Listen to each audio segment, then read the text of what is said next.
अखण्डमण्डलाकारं व्याप्तं येन चराचरं तत्पदं दर्शितं येन तस्मै श्रीगुरुवे नमः। शङ्करं शङ्कराचार्यं केशवं बादरायणं शूद्रभाष्यकृतो वन्ते भगवन्तो पुनः पुनः। ईश्वरो गुरुरात्मेति मूर्तिभेदविभागिनि व्योमवद्यात्मदेहाय दक्षिणामूर्तये नमः. பவித்ர இந்திரியானை நதிக்கரையில் அமர்ந்து கொண்டு ஞானேஸ்வர் மகாராஜின் பேரருளால் அஷ்டாவக்ர கீதை 9வது சாப்டரில் கடைசி 2 ஸ்லோகங்கள் பாக்கி இருக்கின்றன.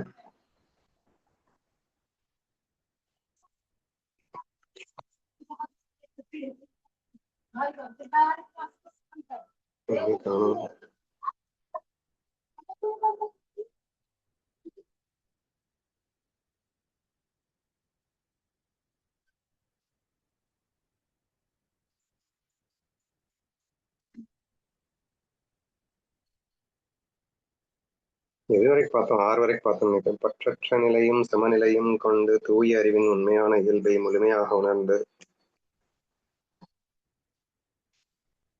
என்னது டிஃபரெண்டா இருக்கு? ஓகே, இது வரைக்கும் பார்த்தோம். மாபெரும் முனிவர்கள், சாதுக்கள் மற்றும் யோகிகளுக்கு இடையே உள்ள கருத்து வேறுபாடுகளை காணும் ஒருவனுக்கு உலகியல் விஷயங்களின் மீது அலட்சியம் ஏற்பட்டு அவன் அமைதியை அடையாமல் எப்படி இருக்க முடியும் அப்படிங்கிற விஷயத்தை தான் நம்ம இது எப்படி எடுத்துக்கிறது அப்படிங்கிறது 2-3 ஆங்கிள் இருந்து நம்ம பார்த்து நேற்று முடிச்சிருந்தோம் அப்படின்னு நினைக்கிறேன். ஸோ 6th ஸ்லோகா இப்போ இன்னைக்கு நம்ம காண வேண்டியது. Is he not a guru who, endowed with dispassion and equanimity, achieves full knowledge of the nature of consciousness and leads others out of samsara? பற்றற்ற நிலையும் சமநிலையும் கொண்டு தூய அறிவின் உண்மையான இயல்பை முழுமையாக உணர்ந்து பிறரையும் இந்த சம்சார கடலில் இருந்து வழிநடத்தி வெளியேற்றுபவன் எவனோ அவனே உண்மையான குரு அல்லவா? இந்த இடத்துல எதுக்காக குரு பத்தின ஒரு விஷயம் திடீர்னு வந்திருக்கிறது என்று நமக்கு தெரியவில்லை. ஆனால் இந்த ஸ்லோகம் முழுக்க முழுக்க குரு யார் அப்படிங்கிற ஒரு விஷயத்தை எடுத்து காட்டுகிறது. மேபி நெக்ஸ்ட்ல பஞ்சபூதங்களின் மாறுபாடுகளை வெறும் பூதங்களின் சேர்க்கையை தவிர வேறொன்றும் இல்லை என்று நீ காண்பாயே. ஆனால் இங்கே அந்த ஒரு ஸ்லோகம் மட்டும் குருவை பற்றின ஒரு விஷயமாக அமைந்திருக்கிறது. அது ஏன் என்று எனக்கு சரியாக தெரியவில்லை. எனிவே இருக்கிறது அப்படியே படிப்போம். குரு யார் அப்படிங்கிற மாதிரியான ஒரு விளக்கம் இங்கே அமைந்திருக்கிறது. ஸோ பற்றற்ற நிலை, சமநிலை, தூய அறிவின் உண்மையான இயல்பு அப்படின்னா என்ன அர்த்தம்? ஆத்மஸ்வரூபம், சச்சித்தானந்தம் அப்படின்னு சொல்லக்கூடிய அந்த தூய அறிவு இருக்கு இல்லையா? நம்ம அடிக்கடி பேசிட்டு இருக்கோம் இங்க தூய அறிவு அப்படின்னு சொன்னா இங்க அறிவு அப்படின்னாலே அறிதல் அப்படிங்கிறத புரிஞ்சுக்கணும். கான்சியஸ்னஸ் அப்படிங்கிறது தான் இங்க அறிதல் அப்படிங்கிறது தான் அறிவுன்னு போட்டிருக்குன்னு புரிஞ்சுக்கணும். நீங்க பாட்டு ஏதோ மெட்டீரியல் வேர்ல்ட்ல இருக்கக்கூடிய அந்த உலக அறிவை பத்தி பேசியிருக்கு அப்படின்னு நினைச்சிடாதீங்க. உலக அறிவுக்கும் இதுக்கும் சம்மந்தமே கிடையாது. எல்லா அறிவுகளுக்கும் அறிதலாக இருக்கக்கூடியது. எல்லா கான்சியஸ், அதாவது இந்த மெட்டீரியல் வேர்ல்டு நீங்க எல்லாம் அறிஞ்சிக்கிறதுக்கே ஒரு பேஸா இருக்கக்கூடிய அந்த அறிவைத்தான் நீங்க தூய அறிவு, தூய அறிதல் என்று நாம் பெயர் கொண்டிருக்கிறோம். சரியா? ஸோ அதை பத்தின 100% அண்டர்ஸ்டாண்டிங், உண்மையான இயல்பை முழுமையாக உணர்ந்து அப்படின்னா என்ன? அது அக்கர்த்தா, அது அபோக்தா, அது அனைத்துக்கும் பேஷா இருக்கு. அதுதான் அந்த ஒரிஜினல் கான்சியஸ் நம்ம சொல்லுவோம் இல்லையா? அந்த ஒரிஜினல் கான்சியஸ்னஸ் இது ரெஃப்ளெக்டட் கான்சியஸா இருக்கிறதும் அதுதான். இந்த ஒரிஜினல் கான்சியஸ் இல்லைன்னா ரெஃப்ளெக்டட் கான்சியஸே இருக்காது. ஆனா ரெஃப்ளெக்டட் கான்சியஸ் இல்லாம ஒரிஜினல் கான்சியஸால இருக்க முடியும். ஸோ இதெல்லாம் தான் அந்த தூய அறிவின் உண்மையான இயல்பு அப்படின்னு அர்த்தம். சரியா? நம்ம ரொம்ப டீட்டெயிலாக நம்ம டிஸ்கஸ் பண்ணிட்டு இருக்க இந்த எல்லா விஷயத்தையும் அறிந்தவர் யாருன்னா குருவாக இருக்கின்றார். ஸோ ஃபர்ஸ்ட் அவர் கண்டிப்பா ஆசையற்ற நிலையில இருக்க வேணும், சமநிலையில இருக்க வேணும். பிளஸ் இந்த தூய அறிவினை பற்றி ஒரு முழுமையான ஞானத்தை கொண்டிருப்பவராக இருக்க வேண்டும். ஏன்னா அதை அனுபவிப்பவராக இருக்கிறோம் அப்படிங்கிறப்போ ஆட்டோமேட்டிக்கா அதற்கு தெரிஞ்சிருக்கும் அப்படின்னு புரிஞ்சுக்கலாம். பிறரையும் இந்த சம்சார பெருங்கடலில் இருந்து வழிநடத்தி வெளியேற்றுபவனாகவும் இருப்பவன் எவனோ அவனே உண்மையான குரு அப்படின்னு சொல்லி ஒரு விஷயம் இந்த இடத்துல வந்திருக்கு. ஓகேவா? ஸோ இதெல்லாம் இருந்தாலும் பத்தாது. இந்த இதுல விசார சாகரில் குரு அப்படின்னு ஒரு சாப்டர் இருக்கு. அதுல குருவின் தகுதிகள் அப்படின்னு போடப்பட்டிருக்கும். அதுல பாத்தீங்கன்னா யோகனிஷ்டா, கிருபாலு,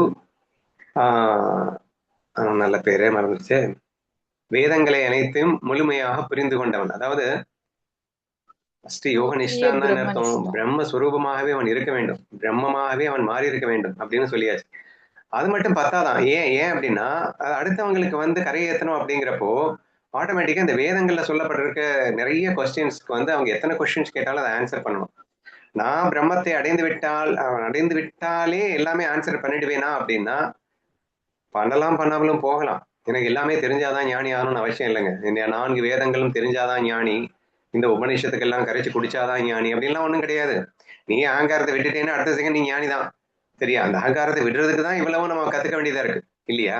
அப்படி இருக்கிறதுனால நீ அகங்காரத்தை விட்ட உடனேயே உனக்கு எல்லா வேதமும் எல்லாமே தெரிஞ்சிருக்கணும்ன்ற கட்டாயம் ஒன்றும் கிடையாது. பட் ஒரு குருவாக நீ இருக்கணும் அப்படின்னா ஓரளவுக்கு நீ இந்த வேதங்கள் பகவத்கீதை எல்லாமே தெரிஞ்சிருக்கேன்னா வர்றவங்க எல்லாம் அந்த கொஸ்டினை கேட்பாங்க. அந்த கீதையில அதை சொல்லியிருக்கு, இது ஏன் சொல்லியிருக்கு அப்படின்னு கேட்கும்போது நம்ம அதை பத்தின ஒரு முழுமையான விளக்கத்தை சொல்லக்கூடிய ஒரு நிலையில் இருக்கணும் அப்படிங்கிறதுக்காக அது தெரிஞ்சுக்க வேண்டிய அவசியம் இருக்கு அப்படின்னு சொல்லியிருப்பாங்க. சரியா? சோ அதுதான் இங்க வந்து உண்மையான இயல்பை முழுமையாக உணர்ந்து அப்படின்னு அர்த்தம். சோ அதுவும் தெரிஞ்சிருக்கணும், பிளஸ் இவர் அதை உணர்ந்தவராகவும் இருக்கணும். சரியா? ரெண்டுமே இருக்கணும் அப்படின்னு. நெக்ஸ்ட் கிருபாலுன்னு ஏன் சொன்னாரு? நீ அடுத்தவனை கரையேற்றணும்ன்ற ஃபீல் இருக்கணும். ஞானி எல்லாருமே குருவா இருக்கணும்னு ஒன்றும் கட்டாயம் கிடையாது. சோ அடுத்தவங்களை கரையேற்றணும்ன்ற ஃபீல் இருந்தா மட்டும்தான் நீ அடுத்தவங்களுக்கு குருவா செயல்பட முடியும் இல்லையா?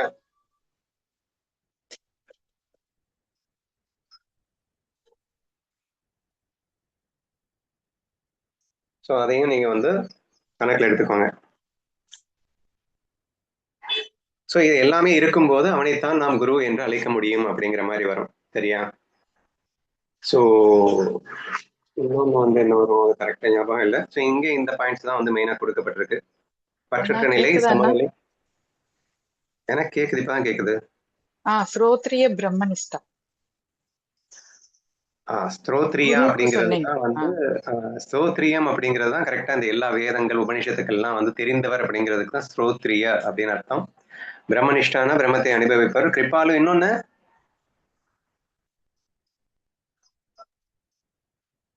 ஸ்தோத்ரிய பிரம்மனிஷ்டா கிருபாலு இன்னொரு ஒரு பாயிண்ட் வரும். 4 பாயிண்ட்கள் வந்து குருவுக்கு பொருந்துகிறதாக விசார சாகர்ல போட்டிருந்தது. எனிவே ஸோ இந்த இடத்துல குரு யார் அப்படிங்கிறதுக்கு இதுதான் விளக்கமாக சொல்லப்பட்டிருக்கிறது. நம்ம சம்சார கடல்லேருந்து வெளியே வரணும் அப்படிங்கிறது தான் இந்த டாபிக், இந்த சாப்டர் ஃபுல்லாகவே இருக்கு. பட் அந்த நேரத்தில் இந்த 6வது ஸ்லோகத்தில் மட்டும் இந்த ஒரு குருவின் லட்சணம் சொல்லப்பட்டிருக்கு.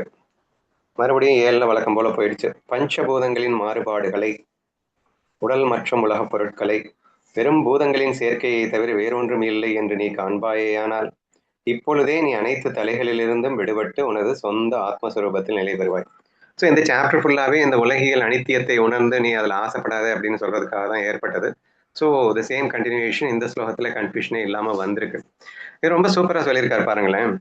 அதாவது எப்படியும் இந்த ஆசை போகணும். இந்த உலகியல்ல வந்து இந்த மாயை உண்மைன்னு நம்பிட்டு இருக்கிற வரைக்கும் ஆசை போகாது. இந்த மாயான்னு புரிஞ்சுக்கணும்னாலும் ஆசை போகணும். ஆசை போனாதான் ஃப்ரீயும் அப்படின்னு சொல்ல வேண்டியது இருக்கு. புரிஞ்சுக்கிட்டாதான் ஆசை போகணும்னு சொல்ல வேண்டியது இருக்கு. எனிவே இப்ப எப்படி புரிஞ்சுக்கலாம் அப்படின்னா, இந்த உலகமே பஞ்சபூதங்களின் சேர்க்கைன்னு புரிஞ்சுக்கிட்டாலே உனக்கு ஆசை போயிடுங்கிறாரு. அது எப்படிங்க ஆசை போகும் அப்படின்னா, பஞ்சபூதங்கள்லாம் என்னன்னு தெரியும் உங்களுக்கு? நீர், நெருப்பு, நிலம், காற்று, ஆகாயம். ஸோ இந்த 5 பஞ்சபூதங்கள் எல்லாருக்குமே தெரியும். பஞ்சபூதங்கள் தான் இந்த உலகம்னு புரிஞ்சுட்டா மட்டும் எப்படி எனக்கு எல்லா ஆசையும் போயிடும் அப்படின்னு நீங்க கேட்கலாம். ஃபர்ஸ்ட் பஞ்சபூதங்களுக்கு உணர்வு இருக்கா? ஜடம். இந்த உலகமே ஜடம்னு புரிஞ்சுக்கிட்டா ஆட்டோமேட்டிக்கா ஆசை போயிடும் இல்லைங்க. ஒட்டுமொத்தமா இந்த ஒட்டுமொத்த உலகமே வெறும் ஜடம். ஜடம்னா இந்த பஞ்சபூதங்களும் ஜடம். அப்போ ஆட்டோமேட்டிக்கா இந்த உலகமே ஜடம். ஜடத்துக்கு மேல உனக்கு ஏன் ஆசை வரப்போகுது? சோ பஞ்சபூதங்களின் மாறுபாடுகள் வெறும் பூதங்களின் சேர்க்கையை தவிர ஒன்றும் இல்லைன்னா the amount of percentage difference இப்போ நம்ம வந்து ஆயுர்வேதத்துல தெளிவா சொல்லியிருப்பாங்க.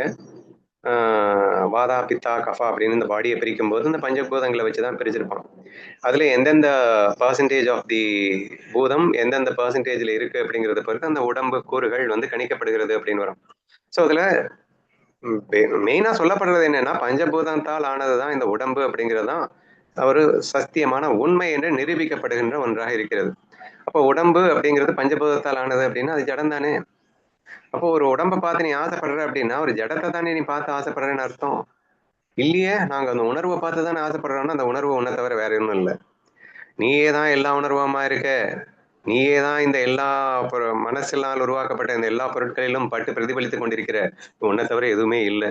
இன்ஃபேக்ட் இந்த பஞ்சபூதங்களா இருப்பதுவே நீதான் அப்படிங்கிறதும் உண்மைதான் இல்லையா? சோ பஞ்சபூதங்களாக இருப்பதே நான் தான், ஜடமா இருக்கிறதே என் உணர்வுமயமான அதுவே தான் இங்கே ஜடமாக தோற்றமளித்துக் கொண்டிருக்கிறது அப்படின்னும் சொல்லலாம். பிளஸ் அதற்கு உணர்வு உள்ளது போல் தெரிகிறதே. மனிதர்கள், பறவைகள், பட்சிகள், விலங்குகள் இதெல்லாம் உணர்வு உள்ளது போல் தெரிகிறதே. அந்த உணர்வுங்கிறது உன்னுடைய உணர்வு தான் அங்கே இருக்கிற மாதிரி தெரியுது. செப்பரேட்டா எதுவுமே இல்ல. சோ அந்த ஜடம் தான். பட் இந்த உணர்வு பிரதிபலித்து அங்கே உணர்வு உள்ளது போல் தெரிந்து கொண்டிருக்கிறதே தவிர உண்மை அல்ல. இன்னும் பெட்டரா போகணும் அப்படின்னா இல்லவே இல்லை அப்படின்னு சொல்லலாம். பஞ்சபூதங்கள் இருக்கா உண்மையில? அந்த உணர்வுகள், வெவ்வேறு உணர்வுகள் உண்மையில இருக்கா அப்படின்னா இல்லவே இல்லைன்னு கூட நம்ம சொல்லிடலாம் இல்லையா? ஸோ அப்படியும் நம்ம ஸ்ட்ராங்கா சொல்ல முடியும். ஸோ தேர்ஃபோர் எப்படியோ நீ புரிஞ்சுக்கணும், வெறும் பூதங்களின் சேர்க்கையை தவிர வேற ஒன்றும் இல்லைன்னு நீ புரிஞ்சுக்கணும்.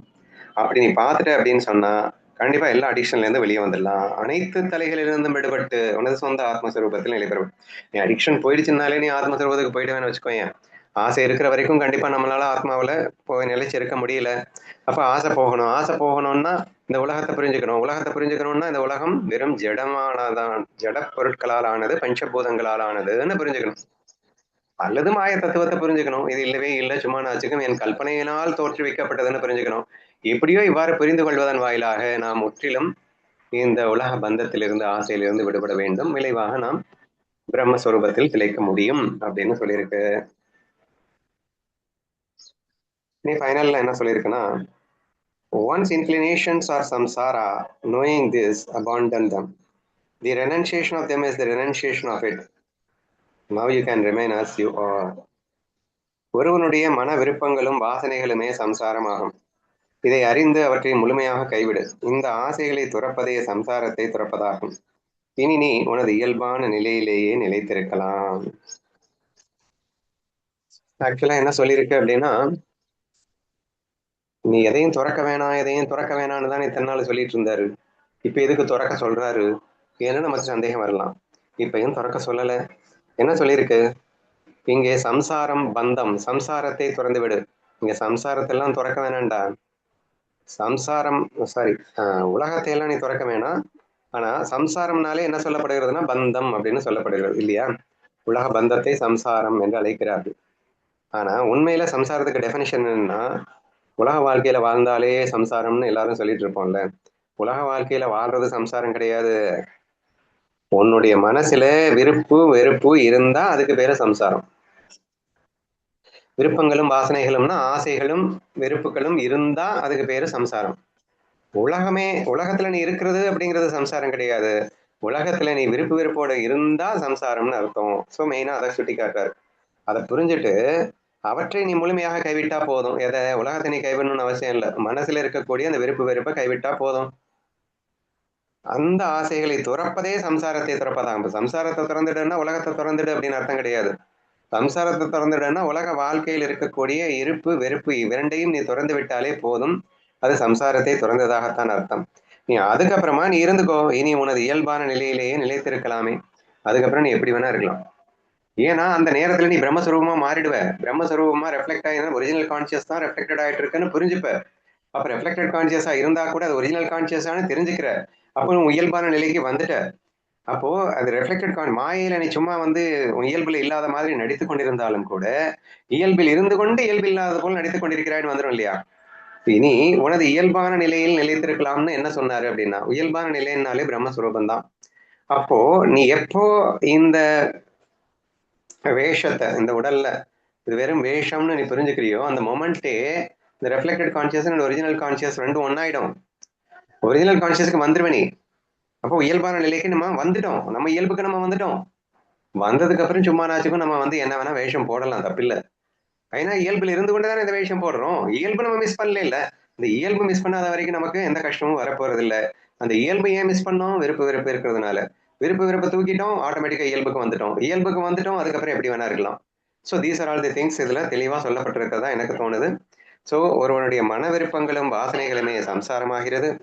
இதை அறிந்து அவற்றை முழுமையாக கைவிட்டு விடு. அதை ஆசைகளை துறப்பதே சம்சாரத்தை துறப்பதாகும். இனி நீ உனது இயல்பான நிலையிலே நிலைத்திருக்கலாமே அப்படின்னு சொன்னா நீ பிரம்ம பாவத்திலையும் இருக்கலாம், அல்லது சமாதியிலையும் இருக்கலாம், அல்லது லீலைகளையும் பண்ணலாம். இந்த உலக வாழ்க்கையில் இருந்து கொண்டு நீ எல்லா லீலையும் பண்ணினாலும் கூட இந்த பிரம்ம பாவத்தில் இருந்து கொண்டுதான் நீ செய்து கொண்டிருப்பாய் அப்படிங்கிறத நீ புரிஞ்சுக்கணும்.